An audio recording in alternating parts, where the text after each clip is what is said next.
Hello once again, my friends. It's April 2025, and we're commemorating the 113th year that Titanic sank. I want to show you another book. This is titled Recreating Titanic and Her Sisters, A Visual History. Now, I did touch on this book last year. I showed you the section about the propeller, where the turbine propeller with the theory of the four blades. But what I want to show you now is we're going to go a little more in depth, and it's going to be more Titanic because it is Titanic month, although it's got a wealth of knowledge on Olympic and Britannic, and we'll be talking on that at some point. But sit back, relax, and enjoy the book. Okay, so I present to you Recreating Titanic and Her Sisters, a visual history with a foreword by Ken Marshall. And I tell you, this is a fantastic book. It's got a wealth of knowledge on Titanic as well as her sisters, Olympic and Britannic. But what I want to do is I want to focus on the Titanic portion of the book because it is April and we're going to focus our attention on her. But I will be sharing with you the Olympic parts as well as the Britannic parts of the book. So, on the night of 14th and 15th of April of 1912, Titanic, a brand new, supposedly unsinkable ship, the largest and most luxurious vessel in the world at the time, collided with an iceberg and sank on a maiden voyage. Of the 2,208 people on board, only 712 were saved. The rest perished in the icy waters of the North Atlantic, and the tragedy has fascinated and perplexed the world ever since. This stunning book tells the story of not just Titanic, but also the sister ships Olympic and Britannic.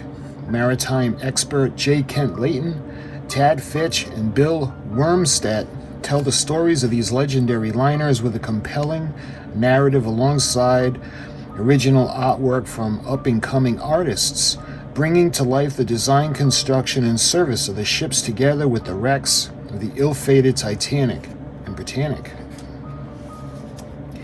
From the cold, starry night when the Titanic collided in her iceberg, to the tragic wartime loss of Britannic and the impressive reliability of old-lived, old reliable Olympic. The cinematic, immersive new study captures all the glory and drama of the Olympic class age and allows readers to visualize Titanic and her sisters like never before. J. Kent Layton's New York-based family business restores pianos. Tad Fitch lives in Ohio and works in school administration. Bill Wormstedt lives in South Carolina and is a retired computer programmer.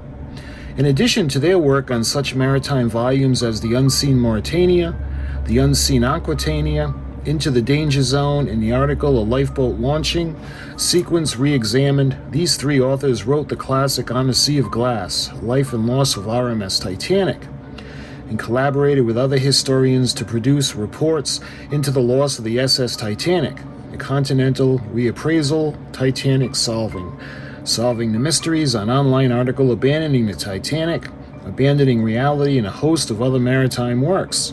On the Sea of Glass and Into the Danger Zone have been nominated for the Mountbatten Award of the Maritime Foundation of Britain. So that's what the dust jacket says, and on the front you can see the names up on top. You can see a beautiful illustration. So, recreating Titanic, like I said, I want to focus on the Titanic aspects. And we'll take a look at the contents.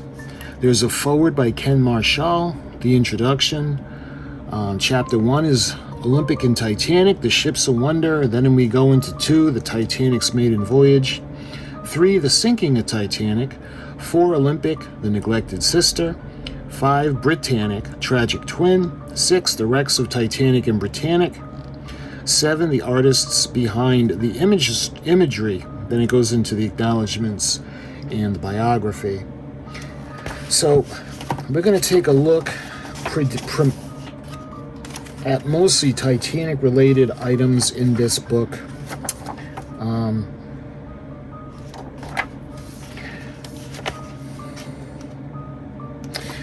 I will read the introduction to you because I think it's worth noting. There is something truly magical about Titanic. It is difficult to define, perhaps impossible, yet its perplexing lack of definability can by no means be taken as evident in its magic. It captures the imagination of people from around the world, and of all age groups, means, cultures, and races. And once Titanic's spell has been cast over you, it is thoroughly impossible to break. Admittedly, for us historians, there have been moments when our love of Titanic has been tested. In recent years, we have been forced to work even harder at preserving her history inviolate, preventing it from becoming distorted in some sort of fairy tale through myth and innuendo. Savvy media outlets and journalists have also learned an axiom: Titanic sells. The very name Titanic is a headline. It sells copies. Uttering it keeps viewers tuned in past and next advert breaks. A juicy-sounding new Titanic conspiracy theory, or a sensationalized program that claims to be, but can only loosely be referred to as a documentary, is simply cash in the pockets for those behind them. Better yet, there always seems to be someone or other who is thoroughly convinced that they know better. Usually because they saw it badly researched in a show, read it in a headline, or because they make a hobby of peddling nonsense to the unsuspecting public, eager for anything new from Titanic. Disproving the careful crafted yet utterly tangled webs of conspiracy theories, distortions, half-truths, and outright lies is so complex that it can truly test one's love of the ship. A fact of truth, of memory of the people who lived and died on that liner. As historians, we soldier on, but even for us, there are times when it starts to feel like nothing more than a mental exercise. Words in fading ink, sitting on a yellowing page, spoken or written by people who have long since passed away, and having little bearing on the grim world we live in today.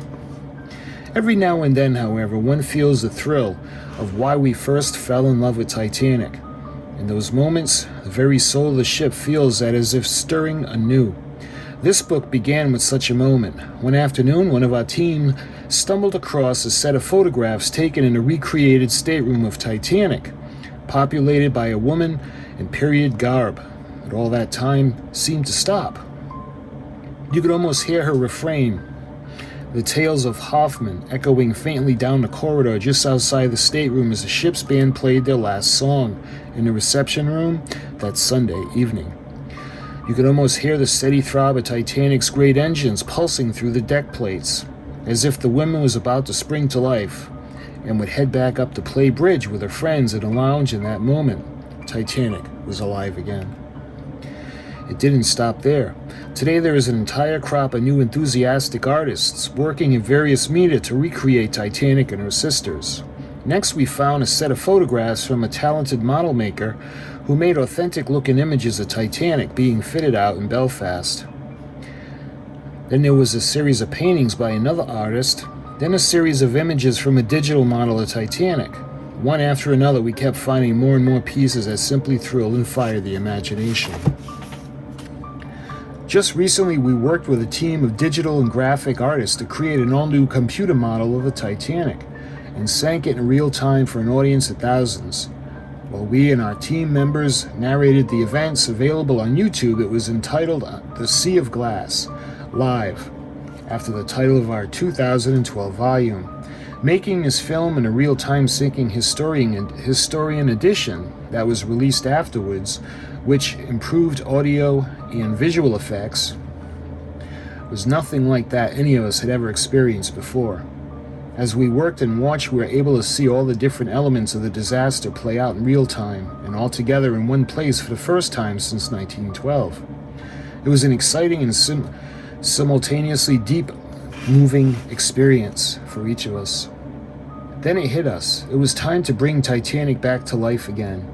To accomplish this feat, we would use the artwork and combine it with well-chosen words and photographs in order to recreate Titanic and her sisters, using the most up-to-date and accurate research available. As a note, we are featuring the artwork of numerous up-and-coming artists whom we will introduce you at the end of the book.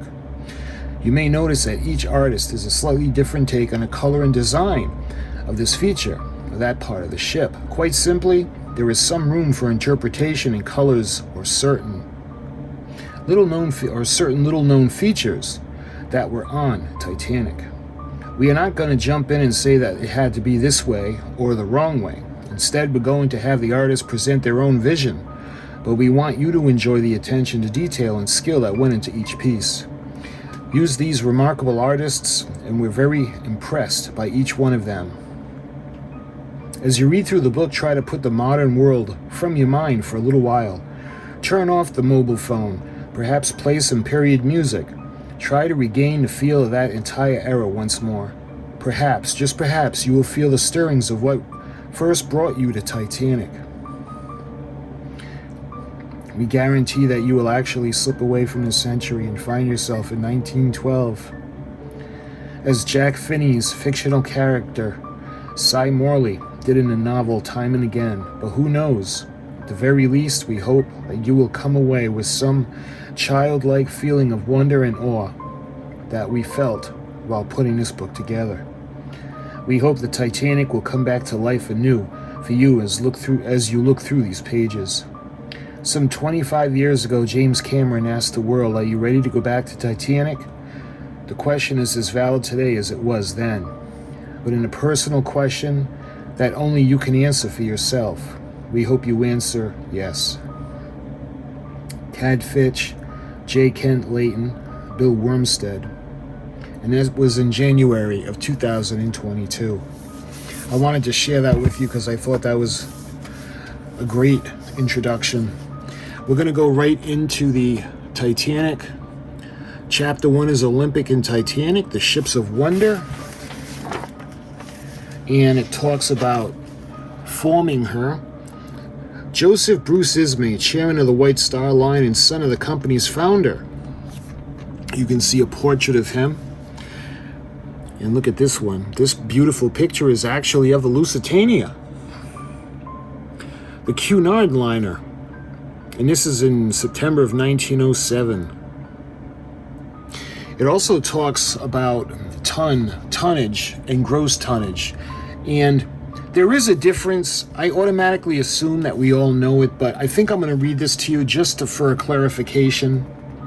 Atlantic liners were measured by two methods. One was gross registered tonnage, or GRT, and the other was displacement.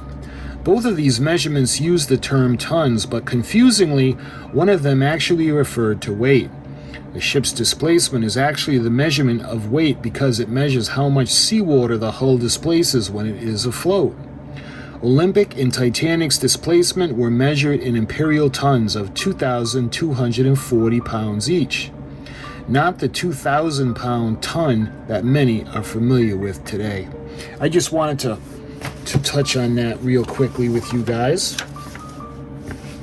You can see the design of the Olympic class. And again, I just want to focus on Titanic. And these illustrations are just amazing. Look at that illustration.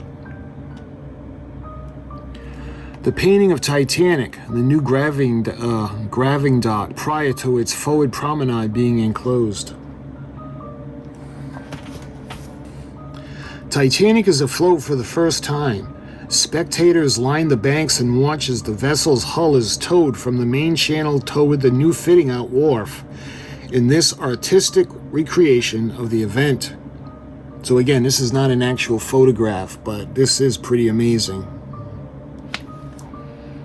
You can see another beautiful illustration of the ship.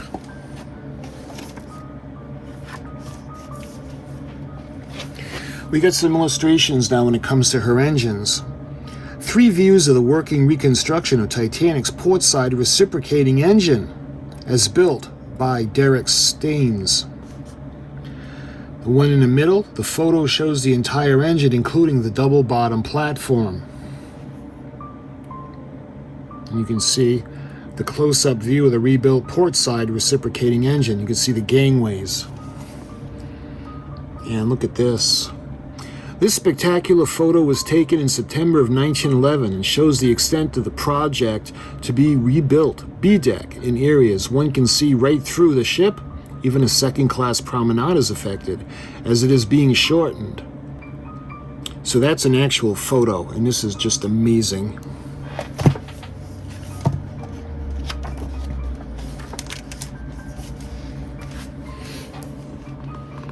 This one is and this is another artistic rendering.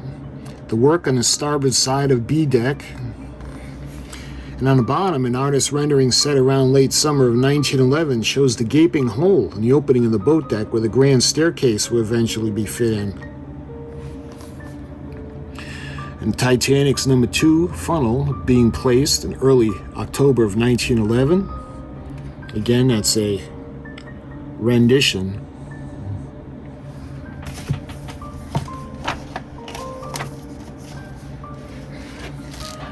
So here's an illustration on the metamorphosis of how Titanic became a liner. On the 8th of December 1911, it was reported that the number 3 funnel had been fitted, with only the number 4 funnel yet to be placed. When it was installed in early January of 1912, Titanic's profile at last resembled its final form. Another beautiful illustration of Titanic.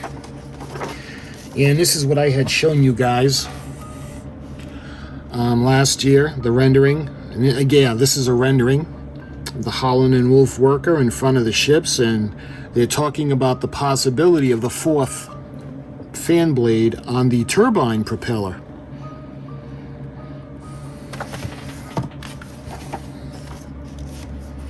And they talk about the lifeboat situation aboard the ship, even though it more than complied with the rules. So they had 20 of them. Total capacity was 1,178. The Harlan and Wolff, 1,122.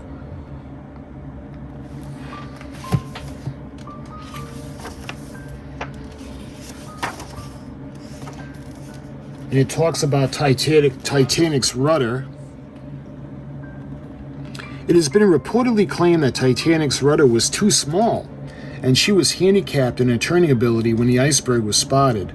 However, a mathematical analysis of the size of Titanic's rudder turning surface was compared with the overall size of her underwater surface, and this showed that the rudder was only marginally smaller, and it would be acceptable even in the most modern ships, if it is so minimal that it would have been made little difference of her ability to turn. So I remember them saying that in the movie. The movie Titanic, they said her rudder was too small to avoid the iceberg. And look at the beautiful Charles Wilson, who carved the paneling representing honor and glory. Crowning time. Recalled when the ship left Belfast, the clock itself had not yet arrived, and a mirror had to be put in its place temporarily. A beautiful clock. Of course, in the grand staircase. Here's another interesting little piece of information. Short of coal. It has been claimed repeatedly that Titanic was short on coal in her maiden voyage, and this some way contributed to the tragedy. This claim is wholly false and is often repeated by those with an accusatory or conspirational or conspiratorial agenda. Excluding her reserve coal bunker, Titanic was able to carry some 6,611 tons. She sailed with 5,892 tons of coal, 89% of her standard total fuel capacity. Considering the coal strike that was affecting shipping throughout England, it was a remarkable feat. Using Olympics coal consumption figures as a model, it has been estimated that Titanic could easily have had 1,070 tons of coal remaining in her bunkers when she arrived in New York after her very high-speed trip. This was enough to drive the ship at more reasonable 21 knots for nearly 2 days. When Bruce Ismay testified that she had sufficient coal to enable her to reach New York with about 2 days of spare consumption, he was not exaggerating.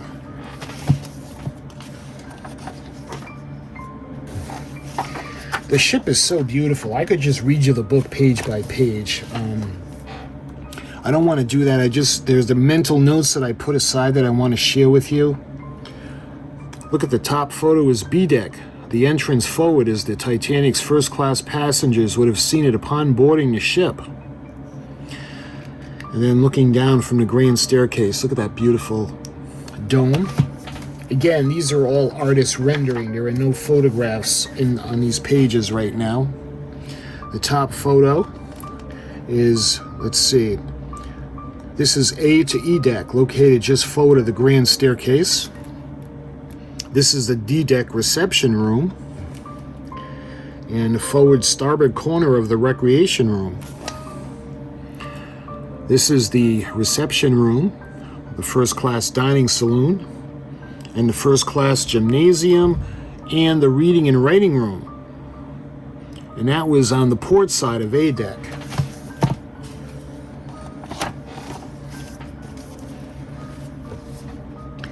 First class lounge on A deck.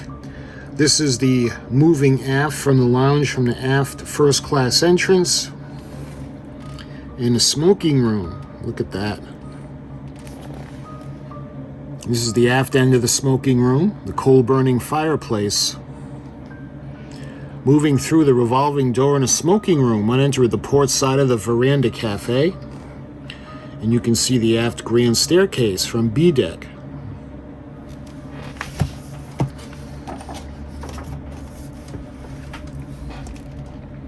The starboard side of the restaurant reception room. The stairs leading down to C deck.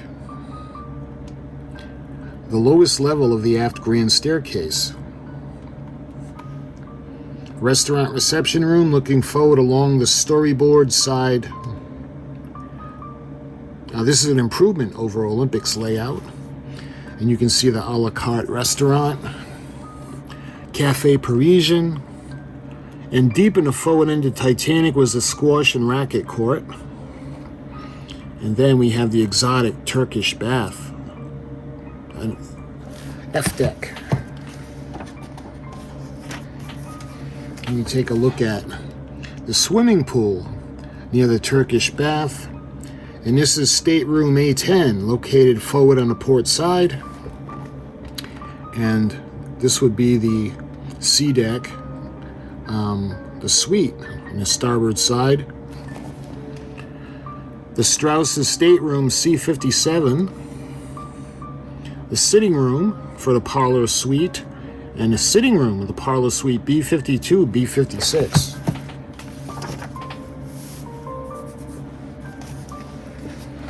And look at the private promenade. And this would be the stateroom E23, booked by Margaret Brown.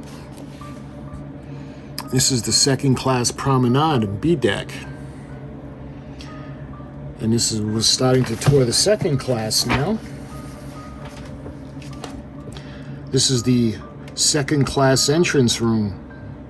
The forward second class entrance ran from the boat deck down to the F deck. And this is the E deck level of the same forward second class entrance. Second class entrance on C deck, astern of the library, and a second class smoking room. So the second class was a lot like first class on other ships.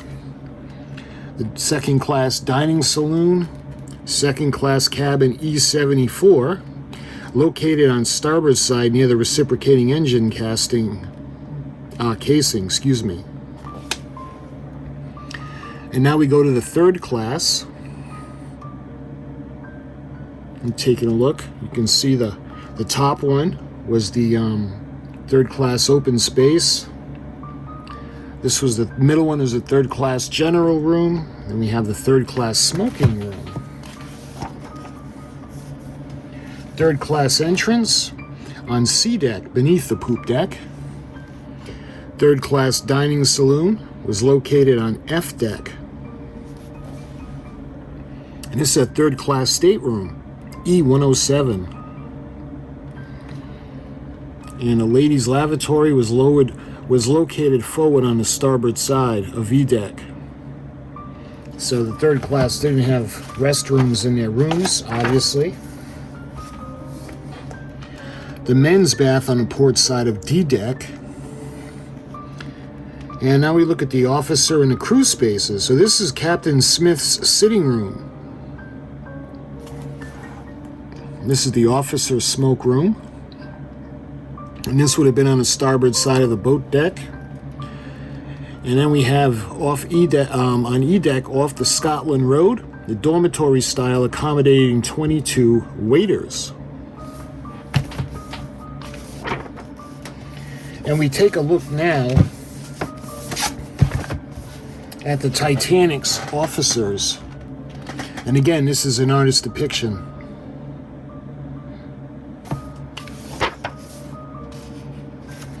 This is an interesting little side note. The second officer, Blair, and the missing binoculars. Some have erroneously claimed that David Blair's departure from Titanic on 9th of April actually doomed the vessel. This is because following the departure from Belfast, Titanic's lookout found that they did not have any binoculars. Due to this, Blair loaned lookout George Hogg his own set of glasses. After arriving in Southampton, Blair came up to the crow's nest and told Hogg to lock the binoculars up in the second officer's cabin and to return the key to him. Blair gave this order despite being a storage box in the crow's nest. This is supposedly because binoculars were not left in the crow's nest while the ship was in port to prevent theft. Hogg did as he was told, but before he could return the key to Blair, he was tapped to do some work in the forecastle, and as a result he handed the keys to Seaman William Weller, who gave them to Blair. Blair then accidentally took them with him when he left from the ship. Following Blair's departure from the ship, nobody knew where the binoculars were, and despite repeated requests, none were provided to the lookouts during the voyage. Here's another beautiful actual photo of Titanic. This is Titanic proceeding down Southampton water on the afternoon of April 10th of 1912. Look at that. Gorgeous. So this is something that I wanted to share with you guys. So this is tracking her. This is her total maiden voyage. In this section, we outlined the little-known times, locations, distances, speeds, engine revolutions, and time differences to shore for the maiden voyage in one sufficient place. We also show how Titanic's maiden voyage would likely have finished straight through to her anticipated arrival time in New York. Before we begin, let us discuss several technical points and terms.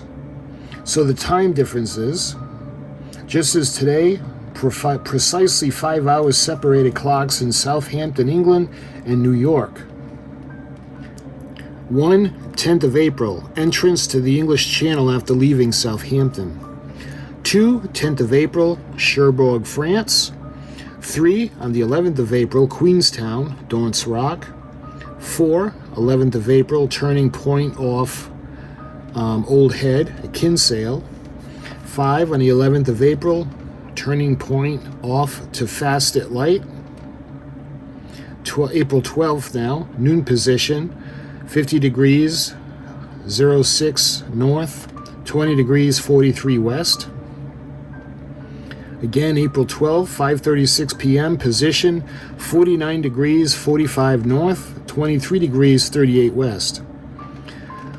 8, we go to April 13th. The noon position was 47 degrees, 22 north by 33 degrees, 10 west.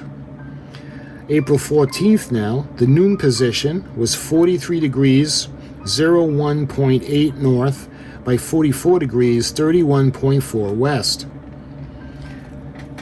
April 14th still, 5:50 p.m. The turning location will be 41 degrees, 55.9 north by 47 degrees, 04.4 west. 11 is 7:30 p.m. The celestial fix will be 41 degrees, 52.5 north by 47 degrees, 58 west. So number 12, we've got 11:40 p.m. The collision point would be 41 degrees, 44.9 north by 49 degrees, 55.2 west. And that's estimated. Final stopping point, 41 degrees, 45.3 north by 49 degrees, 56 west. So the center of the boiler field is located 41 degrees, 43.5 north, 49 degrees, 56.8 west. The stern section is located 41 degrees, 43 and 35 north by 49 degrees, 54 west. The bow section came to rest and now sits at 41 degrees, 57 north by 49 degrees, 49 west. Captain Smith's SOS location, or CQD, was 41 degrees, 44 north by 50 degrees, 24 west. 18, Fourth Officer Boxhall's SOS location was 41 degrees, 46 north by 50 degrees, 14 west.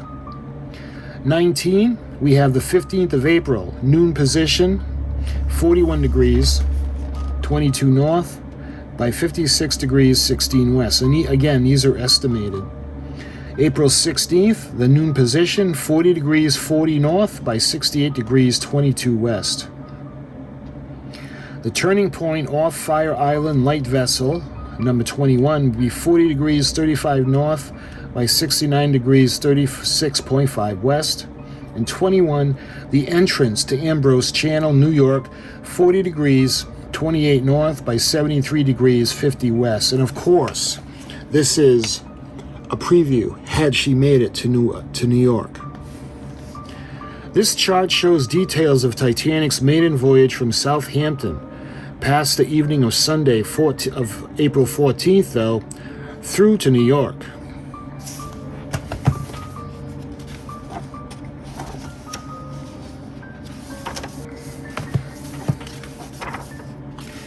So again, there's some amazing illustrations, artist rendering in this book.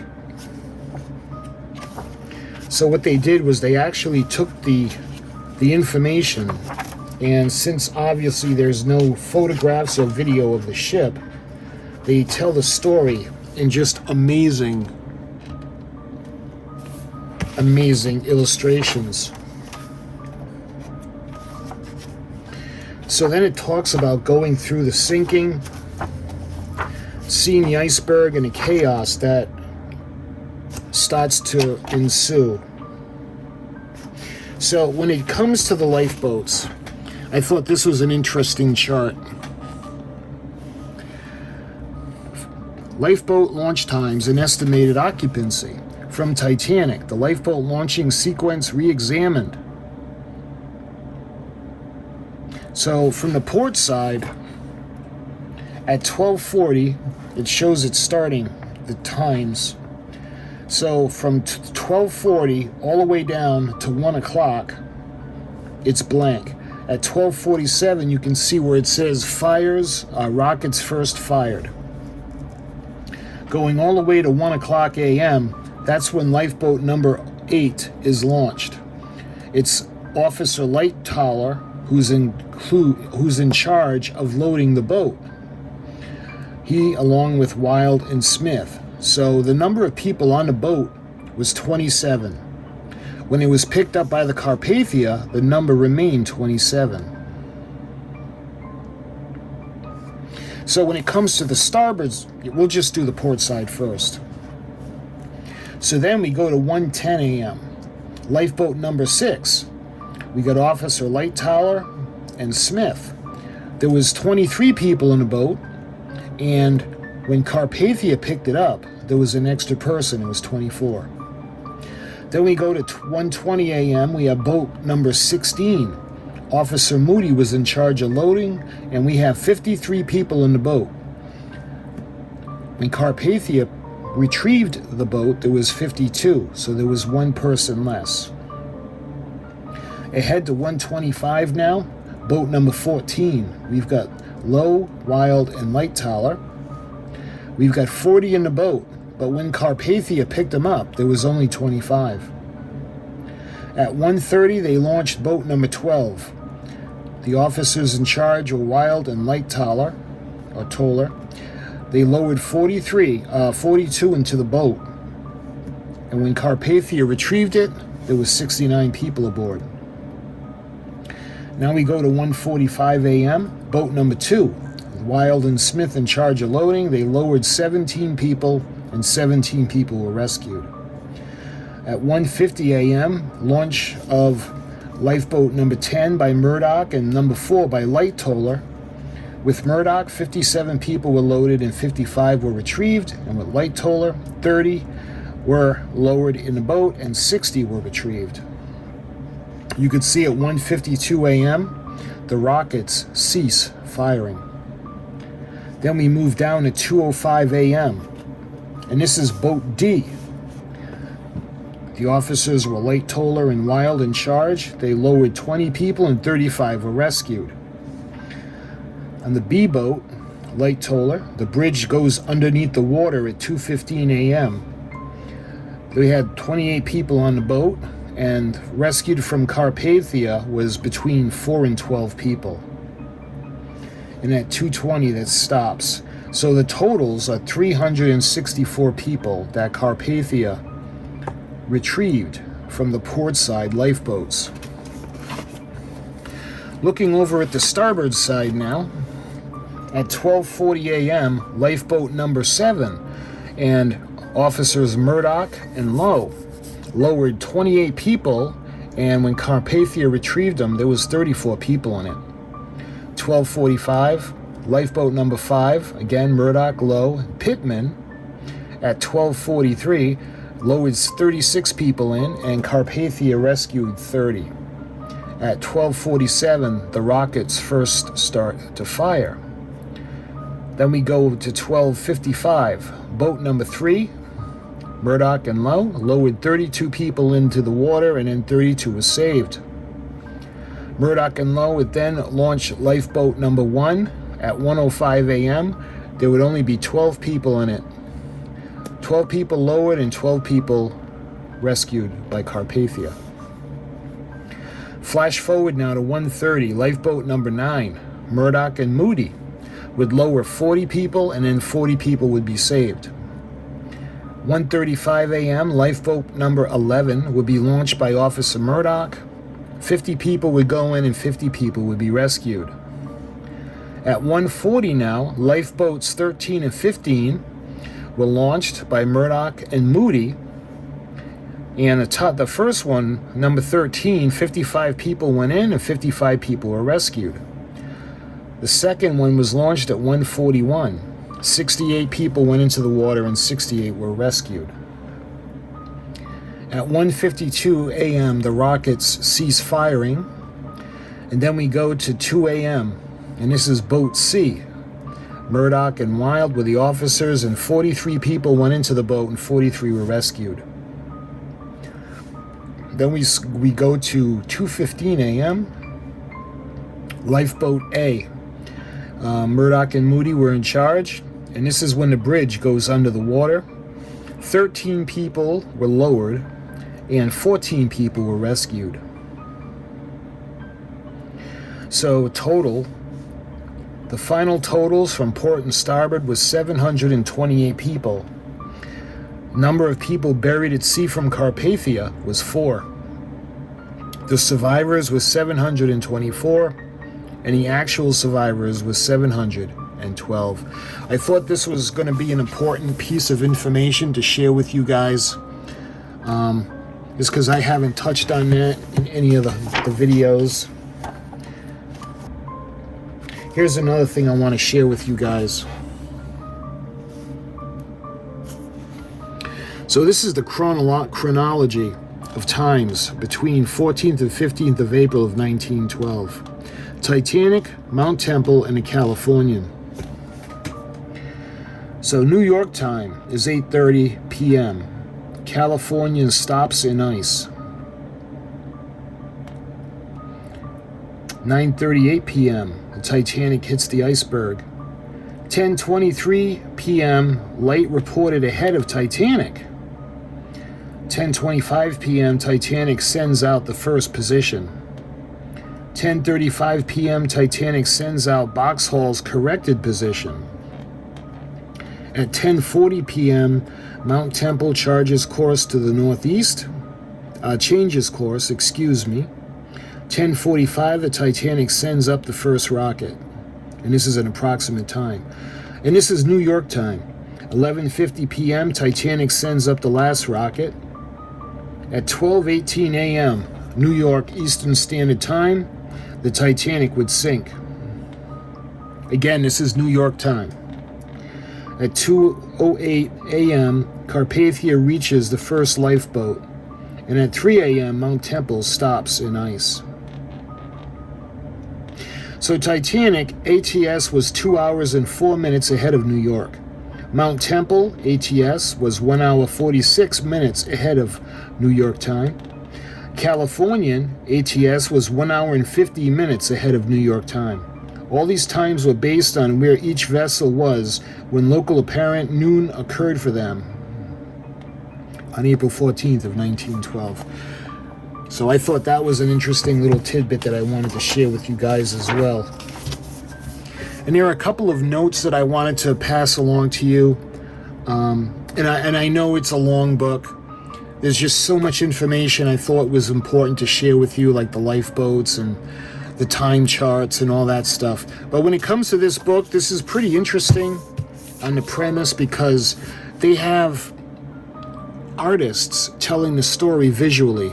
So they took a lot of the same or known information and they put pictures to it with graphic illustrations from up-and-coming artists. And it's just a really great book. If you're a fan of Titanic, you should probably get it. You'll really enjoy it. Again, I just showed you the Olympic and 1/200 scale, and there's pieces of Olympic in here that I want to touch on, and I'll do that in another video, as well as the Britannic.